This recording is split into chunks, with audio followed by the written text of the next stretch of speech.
Quero saudar você mais uma vez com a graça e a paz do Senhor, amém? Tem sido uma experiência muito boa estar com os irmãos aqui durante esses dias. Eu louvo a Deus pela vida dessa igreja, eu louvo a Deus pela vida do ministério dessa igreja, cada líder dessa igreja, e eu não canso de agradecer a Deus pela vida do pastor João Emílio. A Bíblia diz que existem amigos que são mais chegados que o irmão. E a Bíblia diz também que o amigo, ele ama em todo o tempo. E na angústia faz-se ou nasce um irmão. E eu quero, diante dos irmãos que são suas ovelhas, dentro da sua família, dentro dos meus pais que estão aqui, dizer que eu tenho um amor de irmão por você. Se você precisar de um rim, eu te dou. Coração não, porque rim eu tenho 2, coração eu só tenho 1. Mas se você precisar de um rim, você pode contar comigo, que eu já descobri que a pessoa com um rim só vive, né? E dizem que vive bem. Então, se você precisar de um rim, é seu. Coração, eu vou orar por você. Mas ainda assim, eu te amo profundamente. Você pode acreditar nisso. Eu quero convidar você a abrir sua Bíblia comigo, no texto do profeta Isaías, no capítulo 43, e quero ler com você verso 18 e 19. Isaías capítulo 43, versos 18 e 19. E quero nessa noite pensar sobre alguns princípios que precisam ser postos em prática para que essa semana ou para que esses dias de renovo de fato façam diferença na vida da gente. O grande problema meu e seu não é falta de informação. Nós até, como falei ontem, citando o profeta Jonas, nós sabemos o que precisamos fazer. Deus tem sido claro para conosco. Mas o nosso grande desafio é quando as coisas começam a se desenrolar. O nosso grande desafio é colocar a teoria na prática. E eu quero desafiar você a, no final desses dias, dar passos concretos, para que tudo aquilo que Deus tem colocado no seu coração não se transforme apenas numa lembrança. Não se transforme apenas num sonho distante, mas seja transformado numa realidade na sua história. Há dias atrás eu li a história de um homem que a sua esposa havia falecido, e ele então estava arrumando o guarda-roupa da esposa e encontrou um vestido lindíssimo. E ele então, quando pega aquele vestido, olha para o vestido e diz: esse vestido, ela sempre dizia que estava guardando para usar numa data especial. Mas o mais triste foi que nós vivemos inúmeros momentos fantásticos, mas essa data especial nunca chegou. A gente tem mais ou menos essa mania. Tem gente, por exemplo, que está casado há 10, 15, 20, 30, 40 anos e tem presente do casamento guardado. Tem um copo que é para visita, mas todo mundo que vai na sua casa, você fala assim: fulano é de casa, toma nesse copo mesmo.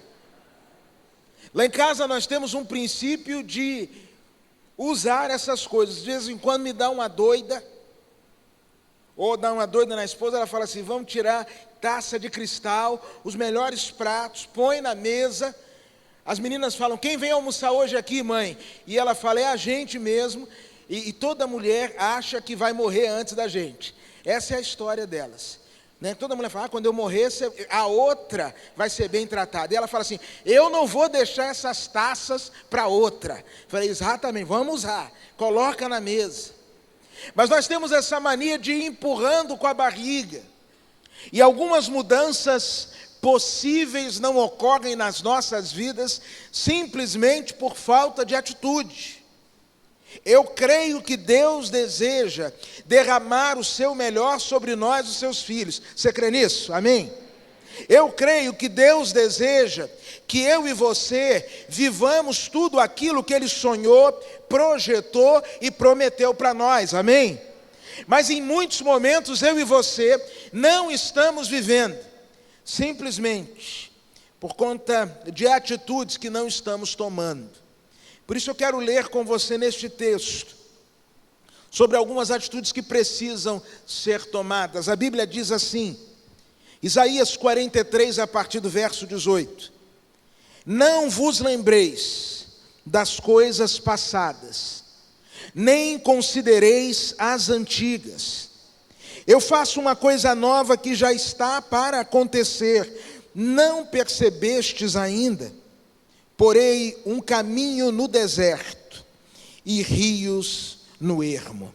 Vamos falar com Deus mais uma vez. Senhor Deus, essa é a tua palavra, e tudo que nós queremos é que esta palavra encontre um lugar na nossa vida e no nosso coração, em nome de Jesus, amém. O livro do profeta Isaías é um livro interessante. Alguns chegam a dizer que o livro do profeta Isaías é como se fosse uma Bíblia em miniatura. Ao passo que a Bíblia tem 66 livros, o livro do profeta Isaías tem 66 capítulos. 39 versículos, ou 39 capítulos, vão apontando para uma realidade futura, e os últimos 27 capítulos já se encontram na instalação dessa realidade. Que a realidade que apontava nos primeiros 39 capítulos do livro do profeta Isaías era para a realidade do cativeiro. Deus, durante todo o livro, vai alertando o povo, para que o povo pudesse rever a sua vida, rever as suas atitudes, rever o seu comportamento, para que o povo não fosse para o cativeiro. Mas sabe de uma coisa que eu descobri? O povo de Deus, em inúmeras vezes, tem um coração inclinado à desobediência. E por mais que Deus insista em falar, desse jeito não vai dar certo, não são poucas as vezes que nós, filhos de Deus, pagamos para ver. E a gente acaba descobrindo que não dá certo. O povo desobedece e vai para o cativeiro. E aí eu me lembro quando minha filha mais velha completou 9 anos de idade. Eu olhei para ela e falei: Tirzinha, você já está uma moça, 9 anos. E disse: me lembro de quando eu fiz 9 anos de idade, de uma conversa que tive com seu avô. Seu avô me chamou e disse assim: Tércio, você já é um rapazinho, 9 anos. Não faz mais sentido você ficar de castigo. Não faz mais sentido você apanhar. Não faz mais sentido você perder um passeio. Eu não quero fazer mais nenhuma dessas coisas com você. E meus irmãos, apesar da minha tenra idade, aos 9 anos de idade era meu pai falando aquilo e eu saltitando na bênção por dentro. Eu já estava ali quase entrando, como dizem os irmãos neopentecostais, eu já estava quase entrando no manto. E meu pai falou: mas para que tudo isso aconteça na sua vida, eu só preciso de uma coisa. Aí é o problema. Eu falei: o que foi, pai? Eu só preciso que você me obedeça.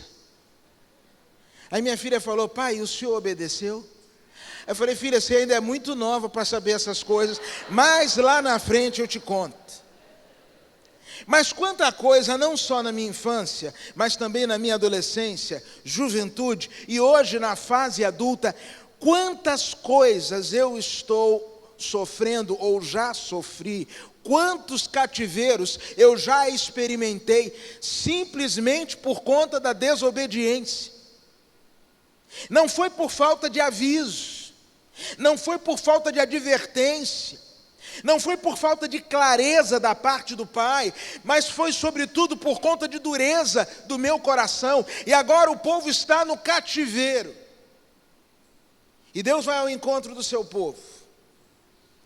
E Deus, a partir do capítulo 40 até o capítulo 66, vai com uma mensagem de consolo ao seu povo, e com uma mensagem de esperança, a esperança de que dias melhores viriam. Deus vai ao encontro do seu povo, e nessa noite Deus vem ao nosso encontro para nos fazer lembrar que ainda que a nossa desobediência tenha nos conduzido a um cativeiro, que ainda que a nossa desobediência tenha feito com que eu e você tenhamos perdido inúmeras coisas, o cativeiro não é o ponto final, não é o ponto de chegada. Há mais de Deus para a minha vida e para a sua vida, para além do cativeiro. Eu preciso olhar para as situações da minha vida e dizer assim: dias melhores virão. Tá bom, Senhor, eu pisei na bola, eu errei. O Senhor foi claro, eu desobedeci. Mas eu sei também que, mesmo sendo eu infiel, o Senhor permanece fiel, porque o Senhor não pode negar a si mesmo. Eu sei, Deus, que eu estou com o Senhor num relacionamento de aliança, um relacionamento inquebrável. Eu sei, Senhor, que eu estou num relacionamento que não é sustentado pela minha bondade, pela minha fidelidade, pelo meu poder, porque eu sou frágil, mas é sustentado sobretudo pela Tua graça, e eu posso por isso entender que, apesar do momento atual não ser o mais favorável, pela fé eu posso declarar que dias melhores virão, e louvado seja Deus por isso. Mas para que a gente possa experimentar esses dias melhores, a gente precisa aprender algumas coisas que Deus nos fala através de Isaías neste texto. E a primeira das coisas é com relação ao nosso passado. O texto vai dizer: não vos lembreis das coisas passadas, nem considereis as antigas. Obviamente que aqui Deus não está propondo que eu e você esqueçamos a nossa história. Obviamente Deus não está aqui dizendo que eu e você temos que, a partir de hoje, fingir que nada do passado ocorreu. Mas o que o Senhor está nos dizendo é que eu não posso deixar que o passado determine o meu presente, nem tampouco determine o meu futuro. Interesse, eu vi um desses posts que o povo coloca no Instagram, que dizia assim, que o nosso passado é um local de referência e não um local de residência. E existem algumas pessoas que escolheram morar no passado. Pastor Jeremias Pereira, ele diz que todo o passado, ou o passado de todos nós, tem pelo menos duas coisas. Primeiro, as dores do passado. São aquelas situações onde pessoas nos feriram, nos machucaram, nos traíram. Quem aqui nunca, de repente, abriu o coração para uma pessoa, colocou a pessoa na sua mesa de casa, dentro de casa, deu do seu, e quando você virou as costas, a pessoa foi lá e pá, te traiu. Se você nunca passou por isso, no final do culto, a gente vai fazer uma oração só por você, para você passar, porque é injusto só você estar nessa bênção. Todos nós temos as dores do passado, mas o pastor Jeremias diz assim, quando a gente fica nas dores do passado, sabe o que nós estamos dizendo? Que o Deus a quem nós servimos não tem poder para curar as feridas do passado. Mas todos nós também temos as vitórias do passado. De repente é aquele momento onde o salário já foi melhor, aonde já vivemos uma relação afetiva mais calorosa, no momento onde talvez a situação econômica era outra, a família tinha uma outra configuração, até a vida espiritual era mais vibrante.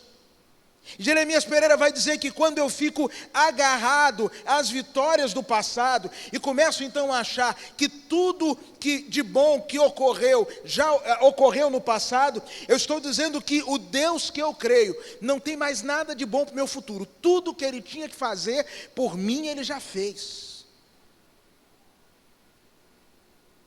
Talvez o nosso grande desafio seja o de fazermos como José. E eu não sei aqui se alguém já sofreu tanto quanto José sofreu. Eu acho até, pastor João, que José era meio imprudente. Porque eu tenho a impressão que José falava demais. Tem uma irmã na minha igreja que ela diz assim: pastor, crente tem que aprender a ficar quieto para ter vitória. José tinha um sonho, chegava lá na sala e falava com os irmãos: eu sonhei, tive um sonho assim, desse jeito, daquele jeito. Os caras já não gostavam dele, ele ainda ia contar os sonhos. José é lançado numa cisterna, José é vendido, José, ele é levado para um mercado de escravos, dali vai para a casa de Potifar, ali ele sofre um assédio sexual, foge do assédio, é lançado injustamente na prisão ele ajuda o copeiro se esquece dele, tanto tempo se passa, e aí um dia Faraó tem um sonho, ninguém consegue se lembrar, e aí o copeiro se lembra de José é tirado do calabouço, e amanhece no calabouço, dorme no palácio. José agora se casa, e a Bíblia vai nos dizer que a mulher de José tem 2 filhos, e José então nomeia os seus filhos, um de Manassés, Deus me fez crescer, Deus me fez esquecer, e o outro Efraim, Deus me fez crescer na terra da minha aflição. Obviamente José não havia se esquecido de tudo que havia passado na casa de seu pai, até porque quando ele se encontra com seus irmãos, ele confronta: eu sou José, a quem vocês venderam. José sabia de tudo aquilo que havia ocorrido, mas ele não era mais refém do passado. Quando José nomeia o nome do seu filho de Manassés, ele está dizendo: olha, Deus me fez superar. Quando ele nomeia o seu filho de Efraim, ele está dizendo: Deus me fez prosperar. E sabe, amados irmãos, eu e você precisamos olhar para trás, olhar para as alegrias, para as dores, para as feridas do passado e erguermos um Manassés e um Efraim. Nós precisamos superar e nós precisamos prosperar. Alguns de nós vivemos uma vida mal assombrada. Alguns de nós vivemos o tempo todo cercados por fantasmas do passado, pelos insucessos do passado, pelas crises que a nossa família viveu, pelas decepções que já enfrentamos, pelas reprovações que já vieram ao nosso caminho. E o Senhor vai ao encontro e diz assim: olha, não viva no passado, esqueça o passado, não considere as coisas antigas. Mas há uma segunda coisa que você precisa fazer. Você precisa perceber a ação de Deus no presente. A maioria de nós vive ou ansioso com o futuro ou angustiado com o passado. E por vivermos nesse pêndulo, nós não percebemos o que Deus está fazendo no presente. O verso de número 19 diz assim: eis que eu estou fazendo uma coisa nova. Por acaso não a percebeis que já está surgindo a luz? Quantos de nós temos dificuldade de perceber o que Deus está fazendo hoje?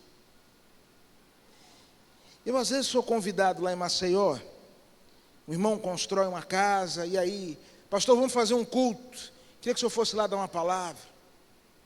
O irmão inaugura, constrói uma loja, e me convida lá para dar uma palavra, e eu vou. E é engraçado que sempre que eu chego nesses lugares, o discurso é o mesmo. E sabe qual é o discurso? Pastor, essa parte aqui não deu para a gente acabar, não. E eu sempre digo assim: meu irmão, eu não vim aqui para ver o que não foi feito. Eu vim aqui para me alegrar pelo que o irmão já realizou. Sabe aquela coisa do Ebenezer até aqui, Ebenezer até aqui nos ajudou o Senhor? Alguns anos atrás eu ouvia lá no Seminário do Sul o pastor Fausto pregando sobre esse texto. Ele disse que nós precisamos dividir esse texto em duas verdades, até aqui. Isso quer dizer que eu ainda não estou lá, mas já cheguei até aqui. Eu não estou lá, mas também eu não estou lá atrás onde eu estava. Eu cheguei até aqui. E se eu só cheguei até aqui porque o Senhor me ajudou. Perceba o que Deus está fazendo no presente. Meu sogro, ele foi pregar uma vez uma série de conferências numa igreja. Quando ele chegou na igreja, uma irmã falou com ele assim: pastor Miqueias, ore pelo meu marido. Meu marido odeia crente, odeia a igreja. Eu sou casado há 30 anos com ele. Ele nunca sequer veio me buscar num culto. Pastor para ele não presta. E o pastor Miqueias falou assim: vamos orar durante toda essa semana. Uma semana inteira de conferências. Quem sabe no domingo ele vem. Orar a semana inteira. Quando chegou no domingo, a irmã, antes do culto da noite, correu no gabinete e falou assim: pastor Miqueias, eu tenho uma coisa boa para lhe falar. Ele disse: o que foi? Hoje, na hora do almoço, meu marido disse que viria hoje à noite. Ele falou: glória a Deus, aleluia. E ele veio. Ela falou: não, mas só dele falar que vem já é uma vitória. Às vezes nós não conseguimos perceber pequenas coisas que Deus está fazendo. Você consegue perceber o que Deus está fazendo na sua vida hoje? Você consegue perceber a vitória que Deus te deu hoje? Você consegue perceber o livramento que Deus tem te dado daquilo que tanto te oprimia no dia de hoje? Você consegue perceber o favor, a resposta de oração, a evolução? Nós hoje temos um problema muito sério. Eu um dia desse falava sobre isso, conversava sobre isso com o pastor João Emílio. Nós hoje vivemos na era do espetáculo, a sociedade do espetáculo. Se a gente está andando na rua e acontece um acidente daqueles que, muito carro batido, muito sangue, muita morte, o primeiro sentimento que alguns vão ter é o seguinte: poxa vida, e hoje eu nem trouxe o meu celular. Uma pessoa se afogando, 5 filmando e uma tentando salvar. Nós hoje gostamos de situações espetaculosas. E às vezes, até no nosso meio evangélico, o que dá ibope é o quanto pior, melhor. Eu já vi crente disputando qual tinha sido o testemunho melhor. 2 igrejas diferentes. Rapaz, na minha igreja essa semana, foi um camarada que foi o 5º maior bruxo do mundo. E eu sempre que eu ouço isso, eu fico pensando: como é que será que foi esse concurso? Como é que é o ranking, o top 5 dos bruxos? Quem vota? Essa pessoa fala assim: pastor, o senhor precisa trazer aqui. Ele ia no inferno, ele conversava com o diabo, batia assim, cara a cara, como eu estou falando com o senhor. Ele ia lá embaixo, sentava na sala do coisa ruim, conversava, e ele conta tudo. E o povo fica: meu Deus, a gente tem que ouvir. Eu confesso aos irmãos que eu nunca tive curiosidade dessas coisas. Nenhuma, até porque a Bíblia diz que o diabo é pai da mentira, mente desde o princípio, nunca se firmou na verdade. Eu vou sair de casa para ouvir um negócio que eu já sei que é mentira? Me ajuda aí. Mas nós gostamos dessas coisas. As pessoas estão até sem noção. O nosso povo está tão aficionado no espetacular que está sem noção. E despreza o dia das pequenas coisas, ou como diz o profeta Zacarias, dos pequenos começos. Alguns de nós, se estivéssemos no lugar de Moisés, não perceberíamos uma sarça ardendo sem se consumir, porque no deserto a coisa mais comum de ocorrer é um arbusto espontaneamente pegar fogo. É coisa simples, é coisa comum. Alguns de nós nem perceberíamos a profundidade na simplicidade. Aquela sarça que numa manifestação tão simples, tão comum, que era pegar fogo, trazia algo de excelente, que era o arder sem se consumir. O que Deus está fazendo hoje na sua vida? O que Deus está fazendo hoje na vida dos seus filhos? O que Deus está fazendo hoje no seu casamento? O que Deus está fazendo hoje na sua saúde? O que Deus está fazendo hoje na sua vida espiritual? Será que você consegue perceber? Gosto da parábola dos talentos. Quando o Senhor Jesus vai falar de um homem que recebe 5, outro que recebe 2, outro que recebe 1, e o que me chama a atenção nesta parábola é que ninguém estava de mãos vazias, cada um recebeu algo. Mas às vezes nós estamos com 2 e falando, mas por que ele recebeu 5? E não multiplicamos esses 2 que Deus tem colocado na nossa mão. O que Deus está fazendo na sua vida hoje? O que de resposta de Deus você hoje já experimentou? O que hoje você já pode olhar e falar assim, Senhor, muito obrigado, louvado e exaltado seja o teu nome. Não vos lembreis das coisas passadas, nem considereis as antigas, eis que eu estou fazendo uma coisa nova, porventura não percebeis que já está surgindo a luz? E quando nós tomamos essas 2 atitudes, de colocar o passado no passado e de ver o que Deus está fazendo no presente, Deus, na sua soberania, cuida do nosso futuro. Porque existem coisas que a gente consegue fazer. Lidar com o nosso passado, lidar com o nosso presente, dá para a gente fazer. Agora, controlar o futuro, ele não tem como. E aí o Senhor diz assim no verso de número 19, porei um caminho no deserto. Por caminho no deserto, ou seja, cuidar do futuro, cuidar do próximo passo. Deus está falando, deixa isso comigo, deixa que isso eu vou resolver. Você vai fazer a sua parte, que é não considerar as coisas passadas, não ficar focado nas antigas. Você vai perceber o que eu estou fazendo aqui no presente. E o amanhã, deixa comigo, eu vou colocar caminho no deserto. O deserto ele tem algumas peculiaridades. Lugar de altos e baixos, muito calor durante o dia, muito frio durante a noite. Mas o deserto, ele, por ser tudo muito parecido, tudo muito igual, é fácil de você se perder. E o Senhor está dizendo assim, eu vou colocar um caminho no deserto, eu vou cuidar de você nessa travessia. Você não vai se perder. Meus irmãos, hoje em dia, uma das coisas mais difíceis que eu acho, por exemplo, é tomar decisão. É tanta informação.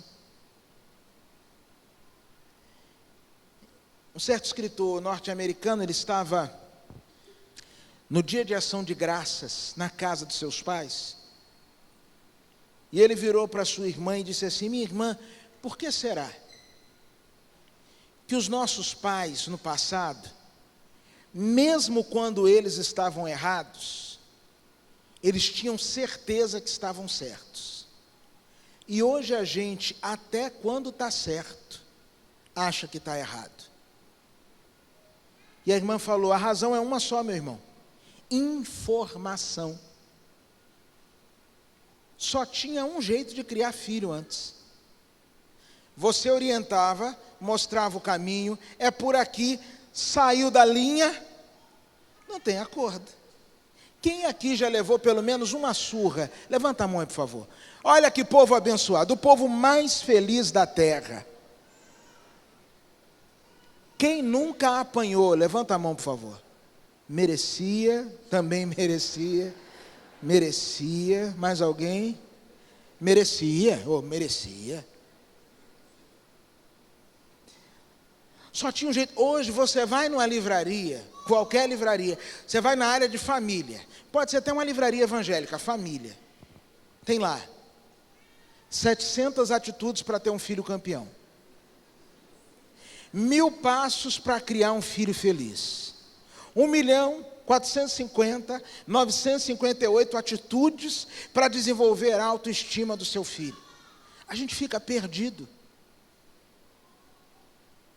Eu era pastor aqui na Redenção e um dia a criançada passou numa correria e minha filha mais velha, a Tisa, estava no meio. Eu segurei a Tisa rápido pela mão. Quando eu segurei, que eu pressionei, uma irmã gritou do outro lado: pastor, larga a menina. Eu larguei a menina, eu esqueci que eu era o pai, larguei a menina. Eu falei: mas por quê? Ela falou: pastor, faça isso não, porque aqui nessa mão tem uma veia que se o senhor apertar, bloqueia o negócio da oxigenação, que passa uma informação para o cérebro e vai para o coração, e se apertar com força a criança fica doida. Eu falei: pena que não disseram isso para minha mãe a tempo.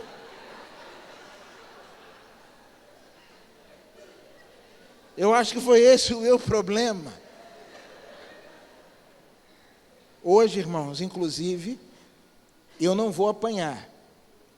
Mas hoje eu sei que vão discutir a relação comigo. Quando eu chegar em casa, vão dizer assim: Técio, você fica falando lá na frente que a gente batia em você. Que mentira!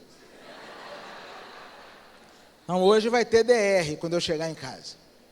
Mas como diz o profeta Heresias, quem bate, esquece.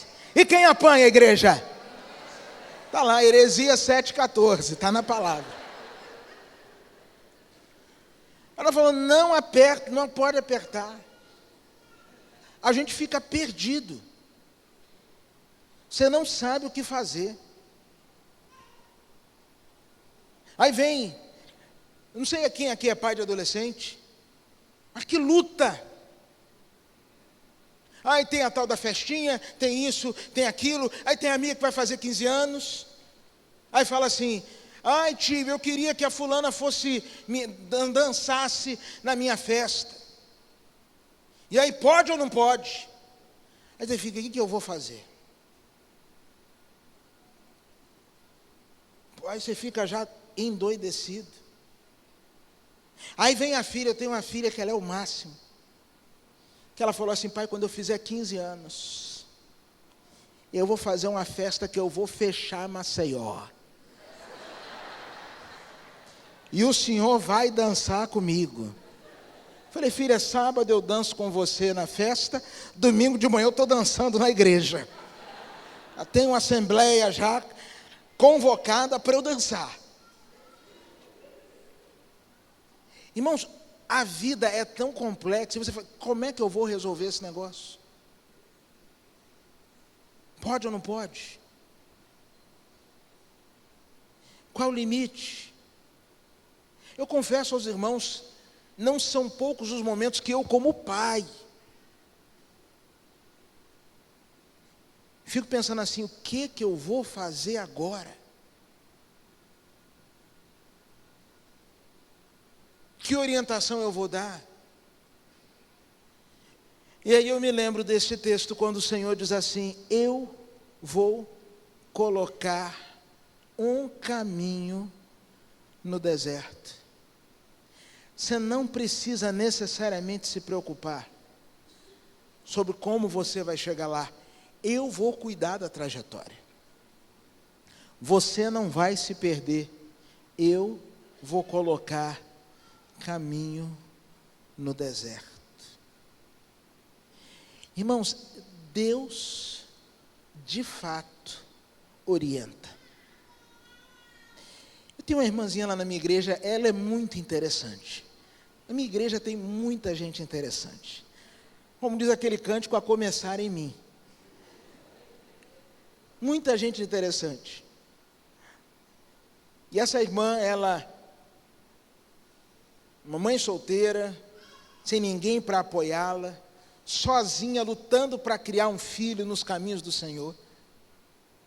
Chegou a época do carnaval, todos os amigos do menino queriam pular carnaval, e aquela pressão, vai dizer que você não vai porque você é crente. Ah, mamãe, não deixa. Ah, mamãe, uma pressão.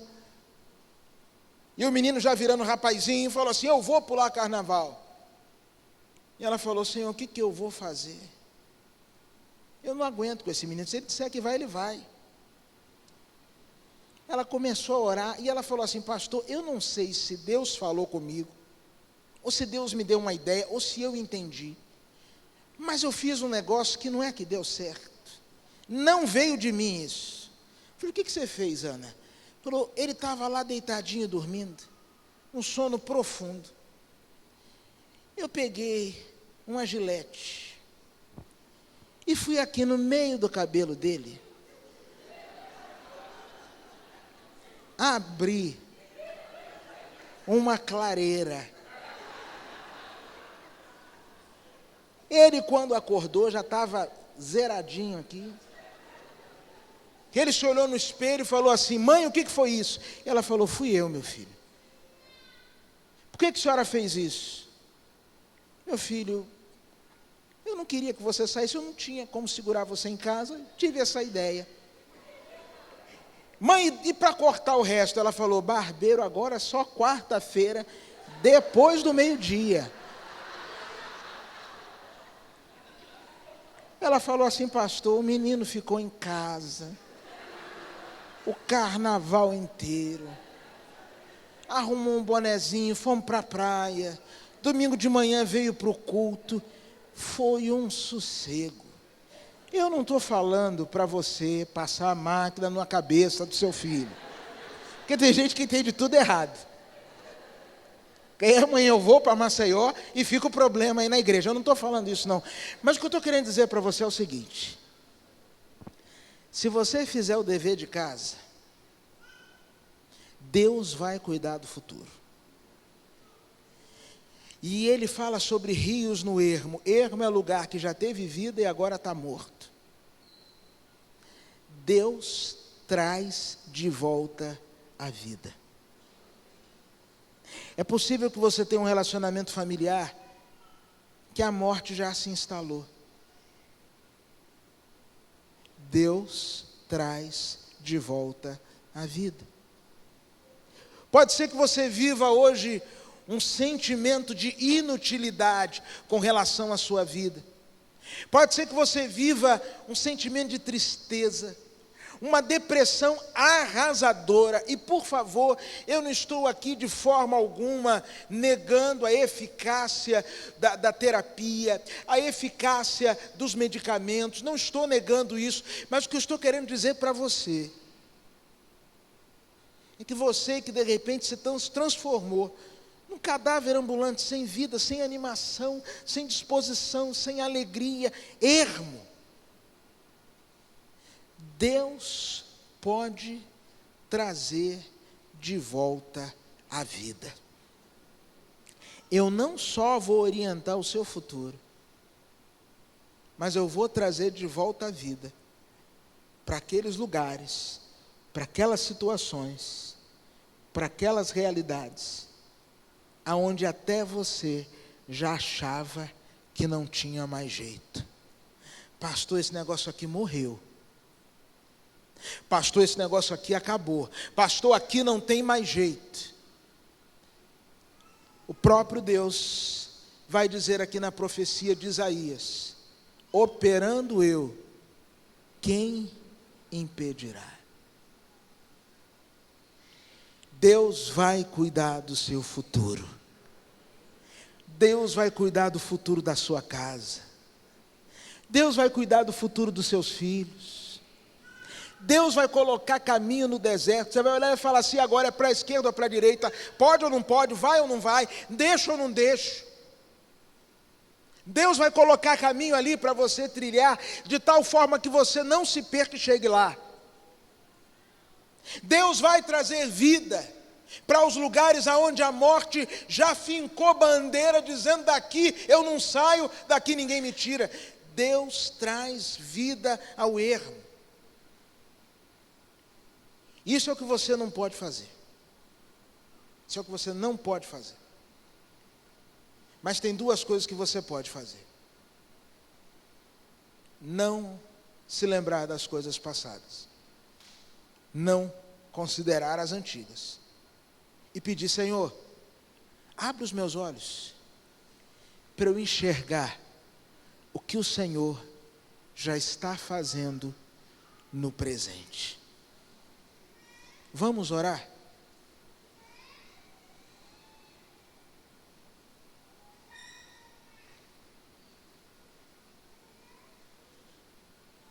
Vamos orar por decisões nessa hora? Você que tem uma decisão muito difícil para tomar e está perdido. Irmãos, existem horas que a gente fica com dor de cabeça de tanto pensar e a resposta não vem. E sabe o que essas realidades revelam? A nossa limitação. Essas realidades humilham a nossa capacidade e nos lançam nos braços da suficiência de Deus. Então você tem uma decisão para tomar que você não sabe o que fazer. Uma decisão que está pegando. Eu estou perdido, pastor. Eu estou perdido. Esse negócio está pegando, eu não sei o que fazer. A promessa é: Deus vai colocar caminho no deserto. Deus vai te orientar. Você não vai ficar perdido, não. Você é filho. Você é filho. Deus vai te orientar. Pastor, eu preciso tomar uma decisão, eu não sei como fazer. Se essa é a sua necessidade, fique em pé aí no seu lugar, por favor.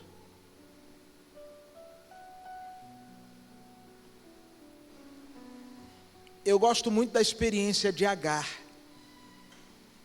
Quando ela é expulsa da casa de Abraão, a água acaba, e ela fala assim: Senhor, eu vou deixar o menino ali atrás porque eu não quero vê-lo morrer. E o texto diz que o Senhor abre os olhos de Agar, e ela vê um poço que já estava diante dela. Deus não criou um poço. Deus não tirou um poço de um determinado lugar e levou para lá. O poço já estava ali, ela que não estava conseguindo ver. E nós vamos orar hoje para que Deus abra os seus olhos. Você que está perto de alguém que está em pé, se aproxime aí, 2 ou 3 irmãos, coloca a mão no ombro desse irmão, dessa irmã, e comece a orar, comece a interceder. Senhor, faz um milagre na vida desse meu irmão, faz um milagre na vida dessa minha irmã, mostra, dá direção, ó Deus, faz sentido, dá sentido, Senhor, mostra o caminho, põe caminho no deserto. Pode aí orar 2 a 2, 3 a 3, mas ore por essa pessoa, ore. A Bíblia diz que devemos levar as cargas uns dos outros, e assim cumpriremos a lei de Cristo. Senhor Deus e Pai, nós queremos agradecer por esses dias maravilhosos. Senhor, na Tua presença nós crescemos, na Tua presença nós nos fortalecemos.